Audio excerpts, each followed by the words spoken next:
Irmãos, hoje nós vamos abrir as nossas Bíblias no livro de Mateus, capítulo 18.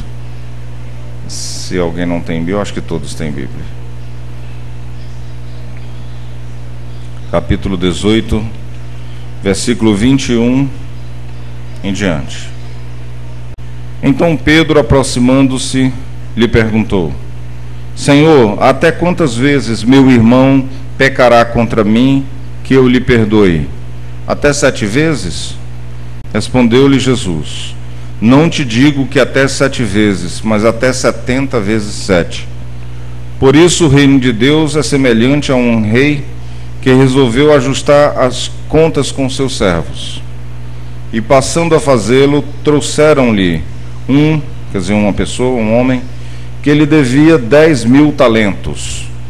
Talento era moeda naquela época, como se fosse reais, dólares. Então 10.000 talentos. Não tendo ele, na verdade um peso, mas vamos dizer que seja assim, né?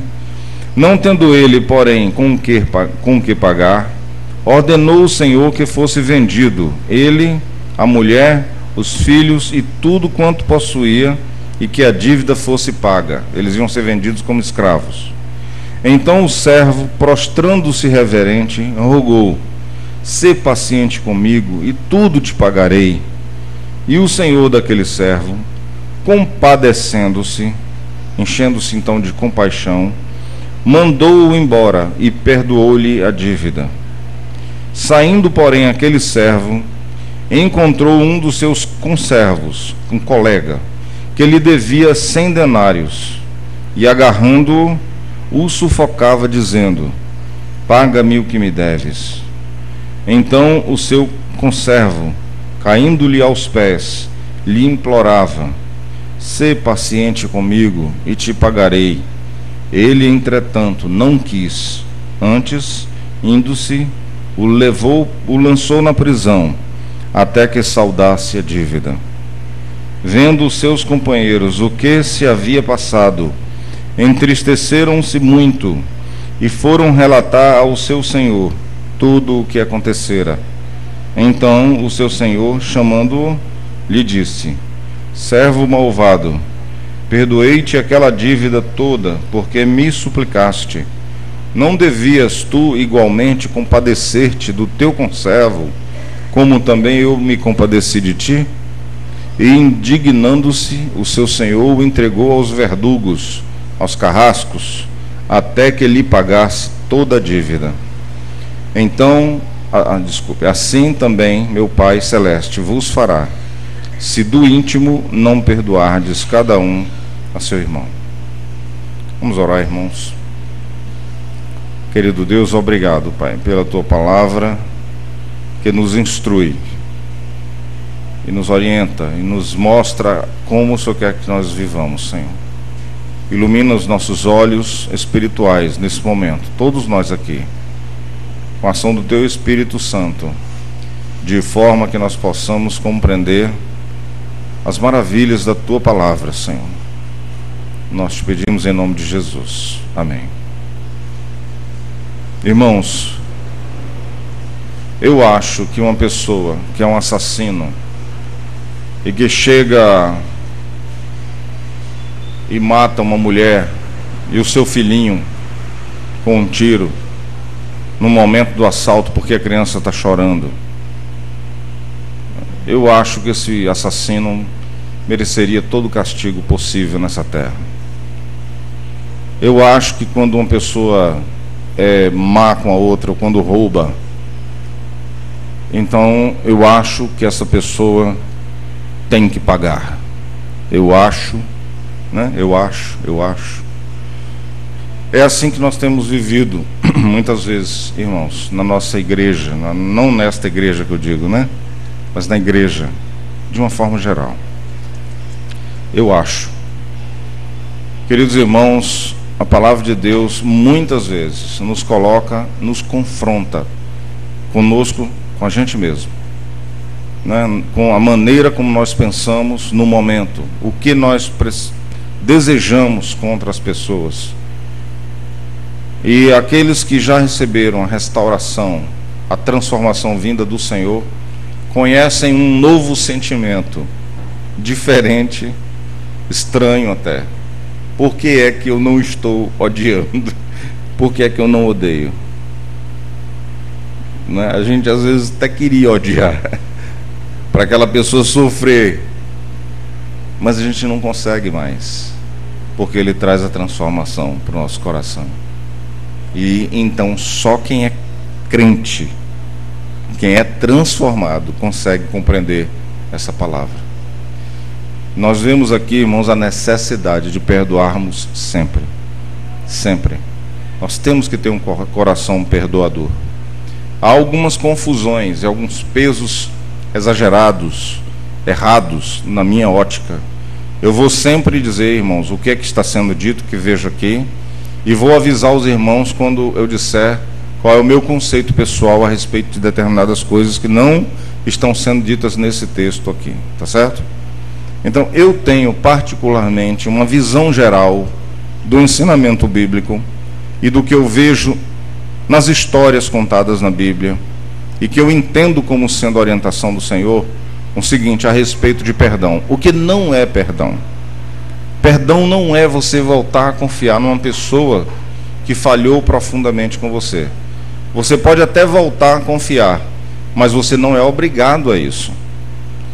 Assim como nós podemos também amar uma pessoa, e temos que amar todas as pessoas, inclusive os nossos inimigos, e orar por aqueles que nos perseguem, mas nós não somos obrigados a gostar dessas pessoas. É diferente, é um pouco chocante às vezes. Então essa maneira como eu vejo Jesus cheio de amor, se irar contra pessoas ruins e nunca andar com essas pessoas. Eu estava falando hoje com alguém da minha família e falando como a impressão que eu tenho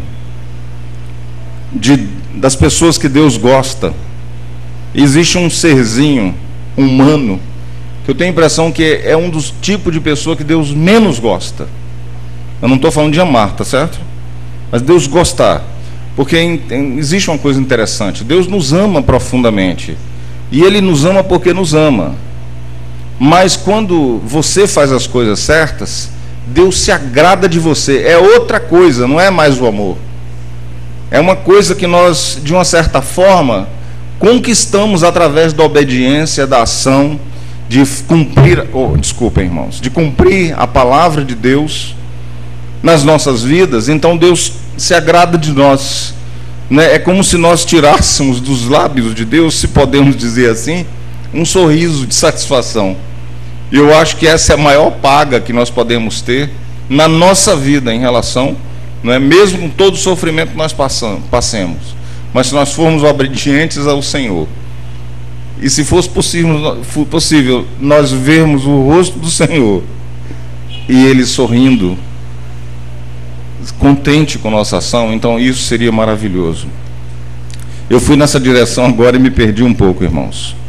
Queridos irmãos, gostar de é diferente de amar, assim como o perdoar também é diferente de voltar a confiar, de ter como amigo, não é? Então eu estava dizendo que Jesus, por exemplo, mesmo com o coração cheio de amor, mas ele tinha a palavra assim, reticências.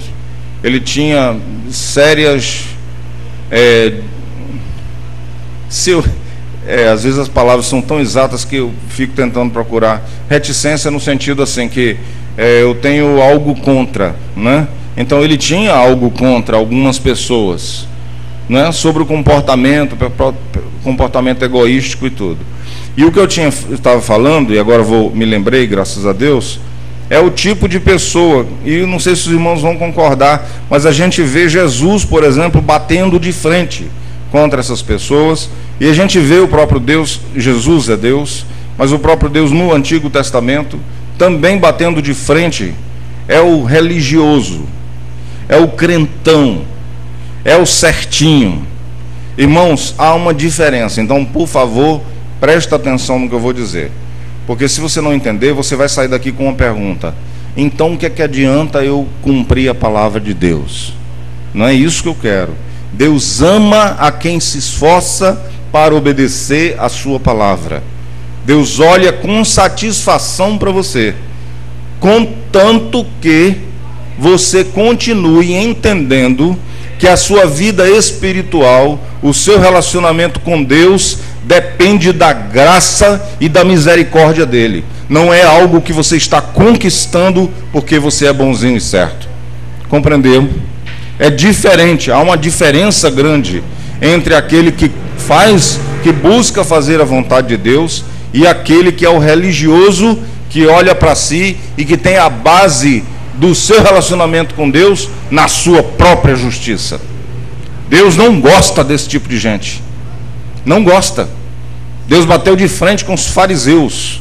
Os fariseus eram os pastores, eu já expliquei para os irmãos. Eram os pastores e presbíteros e diáconos daquela época. Eram as pessoas líderes da comunidade judaica. Esses homens tinham um comportamento, eles buscavam ter um comportamento exemplar e tudo mais, eles tinham um grande orgulho disso. Eles eram pessoas que tinham orgulho da sua própria, entre aspas, santidade. Então Deus não se agrada desse tipo de coisa. Irmãos, quero dizer para você, irmãos, todos nós falhamos. Todos nós precisamos de perdão. Agora, o que é surpreendente é quando nós tratamos o irmão com diferença, com um excesso de justiça, quando uma justiça que nós não usamos para nós mesmos. E aí é que entra esta parábola. Esta parábola do Senhor, ele está mostrando claramente o seguinte: quando você for tratar com o teu irmão, que é teu igual, ele não é nem assim, não há uma diferença de você para ele. Veja que quando falou do rei para o súdito, não falou do súdito para o escravo, falou do conservo. Conservo significa aquele que é servo junto, é o colega, é o amigo, é o próximo. E ele teve uma atitude de superioridade, uma atitude, pronto, agora não devo nada, estou rico, né? Então agora ele pegou, e quando fala sufocava, é mesmo aquele sentido de pôr o pé no pescoço daquele que está devendo. Nós cobramos muitas vezes com muita força, nós temos uma cobrança muito injusta, e nos esquecemos que Deus, através do Senhor Jesus Cristo, nos orienta claramente, fala: cuidado como você julga alguém, porque com o mesmo peso que você julga, você será julgado. Irmão, isso é uma palavra dura. Juntar com aquela história, com aquela outra palavra que Jesus conta, que Jesus fala, que passarão o céu e a terra, mas não passará a minha palavra, não passará. Em outro lugar diz que não será descumprido, não será tirado um tio, no sentido assim, nem um acentozinho, nem um pingo do i vai ser tirado da palavra de Deus. E ali a palavra de Deus diz: olha, não julgue. Irmão, eu vou ensinar você, ou nós vamos aprender juntos, como se você julga uma coisa que alguém fez. Sabe o que é que você faz?